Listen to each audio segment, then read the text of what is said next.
Hello বন্ধুরা, সবাই কেমন আছো? সোনালী বিশ্বাস ওয়াইটি চ্যানেলে তোমাদের সবাইকে ভালোবাসা আর ওয়েলকাম। আশা করি তোমরা সবাই ভালো আছো। আজকে আবার একটা প্রতিদিনের মতো নতুন ভিডিও নিয়ে চলে এসেছি। তোমরা পুরো ভিডিওটা অবশ্যই দেখো। দেখো কি সুন্দর শরতের আকাশ শুরু হয়ে গেছে, চারিদিকে মায়ের আগমনের বার্তা কিন্তু বইতে শুরু হয়েছে, তাই না? তবে নিউজে যেন কী সব বলছে, চলো পরে কথাটা বলছি যে নিউজে কি বলছে। আগে তোমাদের আমি দেখাচ্ছি আমাদের প্রকৃতির পরিবেশটা। আমার তো সকালবেলা আমি ছাদে চলে গিয়েছিলাম ব্রাশ করতে করতে, আর এত ভালো লাগছিল বলার মতো না। বৃষ্টি বর্ষা হয়ে চারিদিকটা তো পুরো অন্ধকারচ্ছন্ন ছিল, আর কত ভালো লাগছে তাই না? এই দেখো, এই গাছটা হচ্ছে কি, তোমরা নিশ্চয়ই বুঝতে পারছো, অপরাজিতা ফুল গাছ। জানো তো, এই ফুল গাছটা আমি একটা মন্দিরে যাচ্ছিলাম, তখন পাশেই ছিল। তো আমার মা আমার সঙ্গে ছিল আর বলছিল গাছটা তুলে নিয়ে বাড়িতে লাগাবি। আর আমার পদ্ম ফুল গাছের অবস্থা দেখো, কি করব বলো, ছাদে আসার টাইম হয় না। জলটা মাঝে মাঝে পাল্টাচ্ছি, তবুও শ্যাওলা পড়ে গেছে। আর এই তুলসীর চারাগুলো নতুন লাগিয়েছি, কারণ কি বাড়িতে তুলসী গাছ একদম হচ্ছে না নিচে, কারণ রোদ্দুর পাচ্ছে না। আর আমার তো ব্রাশ করতে করতেই আমি চলে এসেছি, বললাম তোমাদেরকে। আজকে ছেলেকে স্কুলে পাঠাবো অনেক দিন পর, জানো তো, কারণ কি 1 মাস পুরো হয়ে গেছে ওকে স্কুলে দিইনি। মাঝে পরীক্ষা ছিল বলে পরীক্ষার কটা দিন খুব সাবধানে নিয়ে গেছিলাম, তাই জন্য আজকে 5:46 ঘুম থেকে উঠেছি।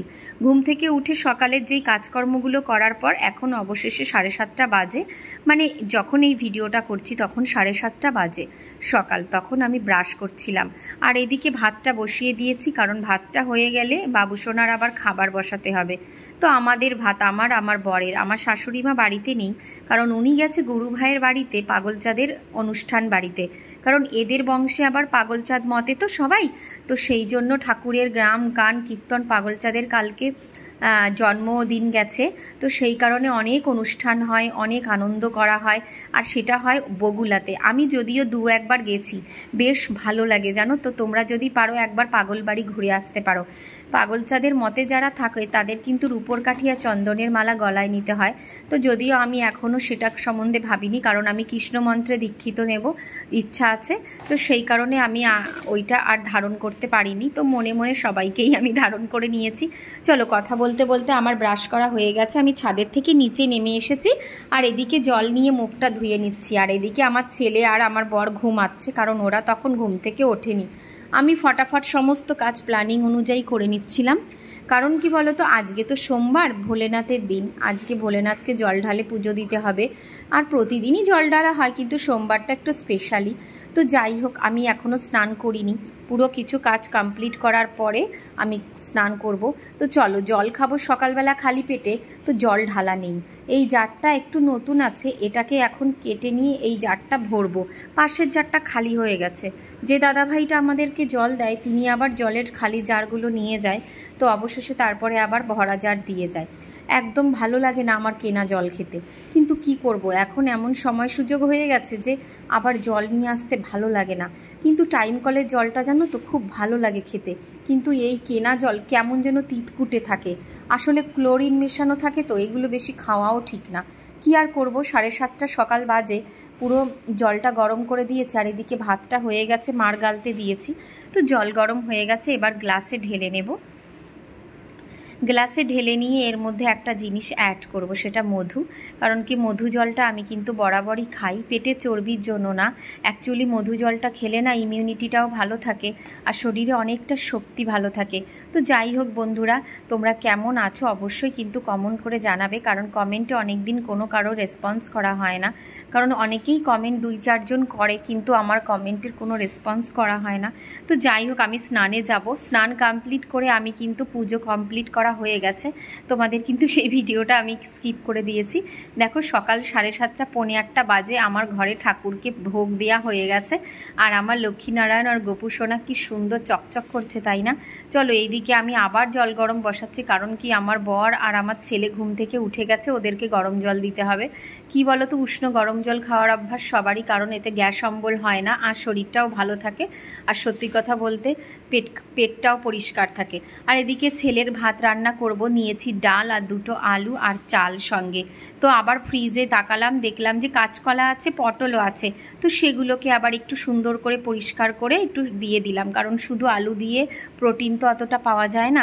আর এদিকে আমাদের তরকারির জন্য উচ্ছে আর আলু কেটে নিয়েছি, আর 3টে ডিম ছিল, সেই 3টে ডিম দিয়ে ঝোল করব, কারণ আমার ডিমের ঝোল খেতে ভীষণ ভালো লাগে। কেন জানি না মাছ খেতে একদম ভালো লাগছে না কদিন, সত্যি কথা বলতে মাছের গন্ধটাই পছন্দ হচ্ছে না। 2 দিন মাছ রেখেছিলাম, কিন্তু খাওয়ার সময় না একদম ভালো লাগছে না।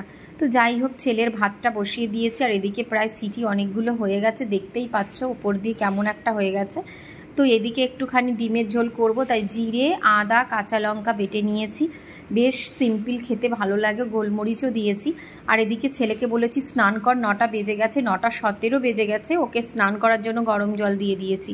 স্নান করা কমপ্লিট হয়ে গেছে। এদিকে বড়মশাই বেরোবে, ফোন এসেছে, কথা বলছে। আর দেখো বিছানা কাঁথার অবস্থা, কারণ আজকে ওরা ঘুমিয়েছিল, লাস্টে উঠেছে। তো আমি তো সকাল করেই উঠে পড়েছি, তারপরে আর বিছানাটা তোলা হয়নি, কোনো রকমে মশারিটাকে ছাড়িয়ে দিয়েছিলাম। আর এইদিকে আমার বাবুসোনাকে বললাম তাড়াতাড়ি জামা প্যান্ট চেঞ্জ কর, খোল, জল গরম হয়ে গেছে। তো ওরও হয়ে গেছে। আমি এদিকে আমার ব্যাগটা গুছিয়ে রাখলাম, কারণ ওকে নিয়ে স্কুলে বেরোবো। ও নিজে নিজে ভাত খেয়ে নিয়েছে, বেসিনে থালাটা রেখে দিচ্ছে। আর নিজে নিজেই আজকে আমার ছেলে রেডি হয়েছে, পুরোটা হয়নি, জামাগুলো এখনও কেমন এলোমেলো রয়েছে। আমি আবার ব্যাগটা গুছিয়ে এখানে রেখে দিলাম, জুতোটাকেও পরিষ্কার করে এদিকে সাজিয়ে রেখে দিলাম। এবার আমি চলো নিজে রেডি হইনি, কারণ একদম টাইম নেই। তখন বাজে 10টা পুরো হয়ে গেছে, আমি তখন রেডি হয়েছি। আর এদিকে ছেলেকে স্কুলে দেওয়া কমপ্লিট হয়ে গেছে, সেই ভিডিওটা আর তুললাম না।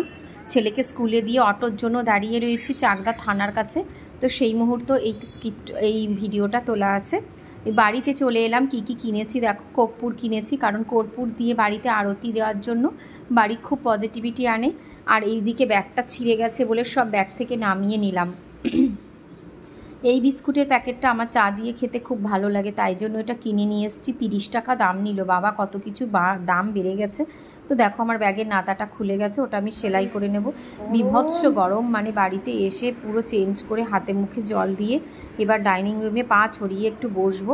চলো আমার বিড়ালগুলো কী করছে তাদেরকে তো দেখানো হলো না, তো তাদেরকে আগে দেখাতে হবে। আর আমার এত কষ্ট হচ্ছে না, কারণ জ্বর থেকে আমিও উঠেছি, ছেলেও উঠেছে। ওকে তো স্কুলে দিয়েছি, ওর রুমটা খুবই মানে ঠান্ডা আছে, অসুবিধা নেই। আর এদিকে আমি ডাইনিং রুমে পা ছড়িয়ে বসে পড়েছি, আর আমার বিড়াল ছানাগুলোর খেলা করা দেখছি। বন্ধুরা টাটা, ভালো থেকো সবাই, সুস্থ থেকো।